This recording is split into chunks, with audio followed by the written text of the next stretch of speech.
Assalamualaikum warahmatullahi wabarakatuh. Jumpa lagi di Jendela Info dengan tajuk Pembangkangan PDIP Indramayu atas pengosongan aset daerah. Akankah fraksi PDIP menjadi oposisi di parlemen? Beberapa hari yang lalu, Bupati Indramayu menerbitkan surat dan mengirim surat untuk penertiban atau istilahnya adalah optimalisasi inventarisasi aset daerah. Dan yang menarik adalah surat yang dikirimkan kepada DPC PDIP di Indramayu yang ditandatangani oleh A.F. Surahman dengan nomor surat 00.5/1861-BKD H. Penataan inventarisasi dan optimalisasi pemanfaatan aset daerah yang diterbitkan tanggal 2 Juli 2025 yang ditandatangani oleh Sekretaris Daerah A.F. Surahman. Nah, dengan kode barang 1.1.1.001.004.001. Apa status dari aset daerah yang dipakai oleh kantor atau sekretariat Partai Demokrasi Indonesia Perjuangan atau PDIP di Indramayu? Menurut status yang dalam surat dikatakan bahwa apa yang dimiliki atau gedung yang dipakai itu merupakan hak pinjam pakai nomor 4 dengan luas 1000 meter persegi. Nah, kemudian Bupati atau pemerintahan Lukisai yang suratnya ditandatangani oleh Sekretaris Daerah memberikan batas waktu pengosongan sampai pada tanggal 31 Juli 2025. Nah, yang menarik apa kemudian dari surat ini? Nah, DPC PDIP melalui konferensi persnya mengatakan bahwa pengosongan itu dia tidak keberatan, tetapi kemudian apabila diperlakukan tidak adil, maka kemudian dia akan melawan.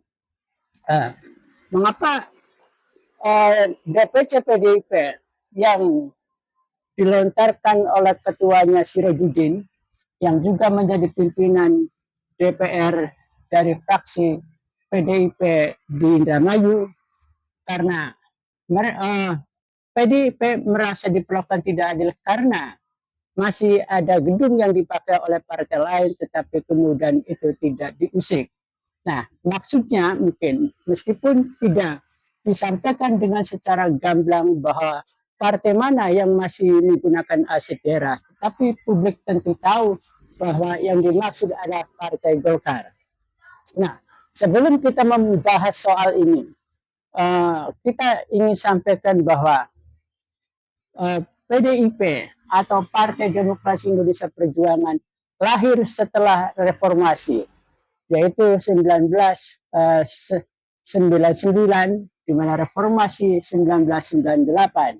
Nah, partai-partai yang lahir setelah gelombang reformasi adalah Perindo, kemudian ada Hanura, ada Gerindra, kemudian PKB, dan seterusnya.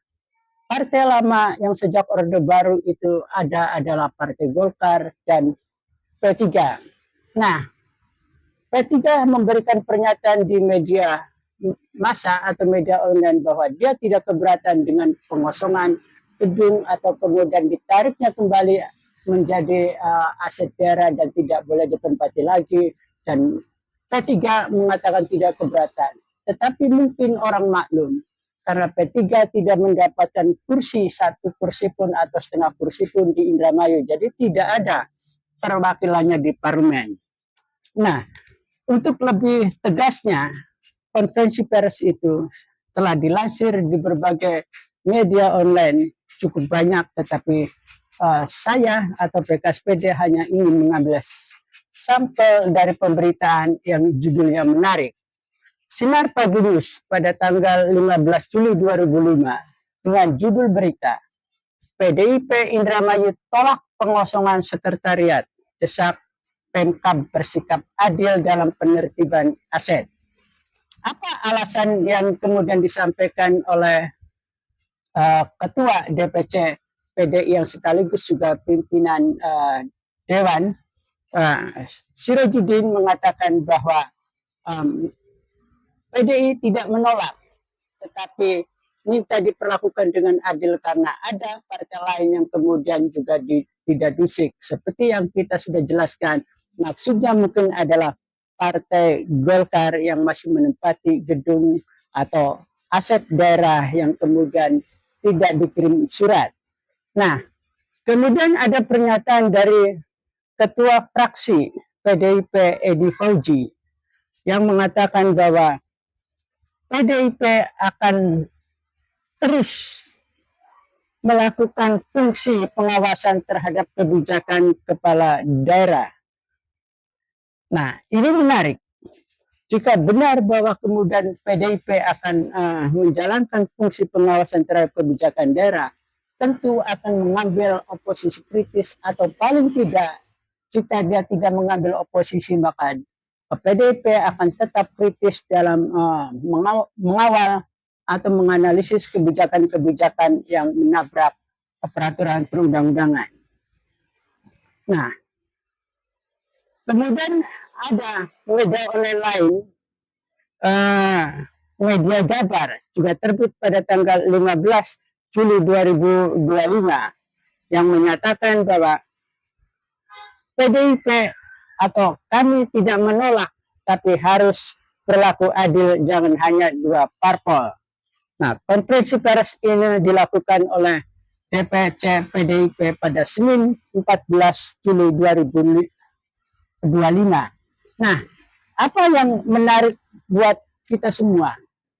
PDIP yang lahir pada era gelombang reformasi atau setelah reformasi seharusnya PDIP paham dengan peraturan perundang-undangan, yaitu Undang-Undang 23 tahun 2014 tentang pemerintahan daerah. Di situ disebutkan bahwa ada banyak hal bahwa partai-partai tetap dijamin persoalan keberagaman dan demokrasinya. Tetapi sekali lagi bahwa partai politik bukanlah entitas daripada pemerintah daerah, sehingga status gedung pinjam pakai yang kemudian kebijakan pemerintah Lukisai akan ditarik untuk pemanfaatan lain-lainnya itu menjadi rasional. Bahkan itu secara peraturan perundang-undangan juga tidak melanggar. Tetapi problemnya adalah apakah pemerintahan Lukisai berlaku adil? Atau seperti yang tadi ada dalam pernyataan PDIP akan menolak ketika tidak berlaku adil karena hanya dua parpol yang diperlakukan, yaitu PDIP dan P3. Sementara Golkar yang merupakan anak emas dari Orde Baru dan kemudian masih eksis sampai dengan setelah reformasi atau sampai saat ini menempati kursi terbanyak di parlemen atau di Dewan Perwakilan Rakyat Daerah di Kabupaten Indramayu. Nah, apakah pemerintahan Lukisai tidak berani mengirim surat atau tidak berani memperlakukan hal yang sama dengan PDIP dan P3 karena wakil bupatinya berasal dari Partai Golkar dan pernah menjadi ketua DPR dari Partai Golkar yang sekarang kemudian mendampingi Bupati Luki. Nah, apakah persoalannya kepentingan itu? Tetapi yang menjadi menarik adalah jika benar PDIP lantaran pengosongan gedung, apapun alasannya untuk menjadi oposisi, apakah karena lantaran sentimen atau lantaran sakit hati atau lantaran dendam karena gedungnya ditarik oleh pemerintah daerah atau ditarik oleh kebijakan pemerintah Lukisai kemudian akan menjadi oposisi di dalam parlemen.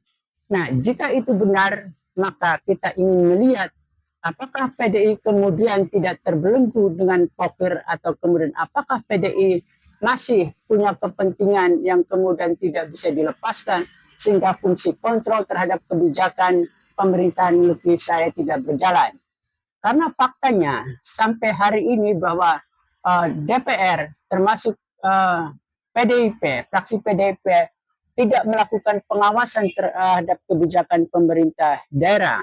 Artinya bahwa uh, ada beberapa atau ada banyak yang baru pemerintahan Lutfi Saya ini belum berumur 1 semester kemudian sudah menabrak peraturan perundang-undangan.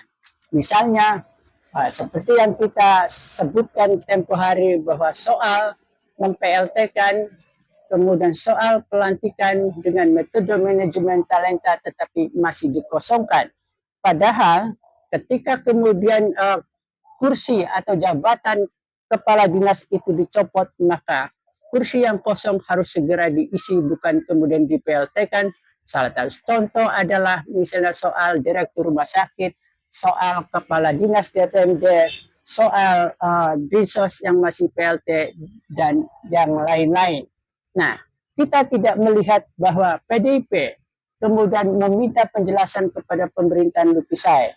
Belum yang lainnya, misalnya soal direktur PDAM masih kemudian PLT dan sudah melampaui 3 bulan, belum terdengar kapan akan dilakukan rekrutmen yang terbuka untuk persoalan pengisian dirut PDAM. Termasuk juga Dewan atau fraksi PDI kemudian tidak bergeming ketika kemudian rekrutmen jajaran direksi adalah nepotisme atau kronisme, dan itu tidak pernah dipertanyakan atau tidak pernah kemudian diminta penjelasan sebagai fungsi terhadap pengawasan kebijakan terhadap pemerintahan Lutfi Saya. Satu-satunya yang kita dengar PDIP pernah walk out fraksinya ketika melakukan pembahasan di dalam paripurna RPMJ, meskipun dikatakan oleh fraksi PDIP bahwa RPJMD pemerintahan Lutfi Saya masih banyak masalah, tidak akurat dan lain-lain, tapi kemudian faktanya tetap kemudian diketuk palu karena PDI tidak mempunyai kursi mayoritas sehingga ketika voting akan menjadi kalah. Tetapi persoalannya bukanlah soal voting atau memvoting, masih ada mekanisme lain. Jika fraksi PDIP kemudian benar-benar melakukan fungsi pengawasan terhadap DPR, terhadap kebijakan pemerintah Lutfi Saya yang tidak dibelenggu oleh poker, dan karena faktanya DPR kemudian tidak lagi menjadi watchdog, DPR kemudian tidak mampu melakukan pengawasan, DPR tidak independen lagi untuk melakukan pengawasan terhadap kebijakan pemerintahan Lutfi Saya karena terbelenggu oleh poker. Sehingga jika ini benar pernyataan bahwa PDIP akan melawan melalui parlemen, maka ini kita tunggu apakah kemudian perlawanannya akan menjadi oposisi yang kritis, oposisi yang objektif, oposisi yang kemudian bisa menyelamatkan kebijakan-kebijakan Lutfi Saya untuk tidak menabrak peraturan perundang-undangan, karena itu akan berdampak pada legitimasi, akan berdampak pada persoalan hukum. Mau tidak mau DPR jika kemudian membiarkan termasuk fraksi PDIP hanya ngomong belaka atau hanya menarasikan bahwa dengan diberlakukannya atau dengan posisi yang diberlakukan tidak adil atas gedung yang dipakai oleh PDIP, akan kemudian fraksi PDIP atau PDIP akan melakukan perlawanan melalui parlemen. Tentu kita tunggu apakah benar akan menjadi oposisi atau hanya sekedar narasi untuk menghiasi pemberitaan-pemberitaan media online, atau sekedar hanya pelipur lara, atau sekedar mendongeng di siang bolong di dalam medsos, atau kemudian memenuhi dunia maya. Terima kasih. Wassalamualaikum warahmatullahi wabarakatuh.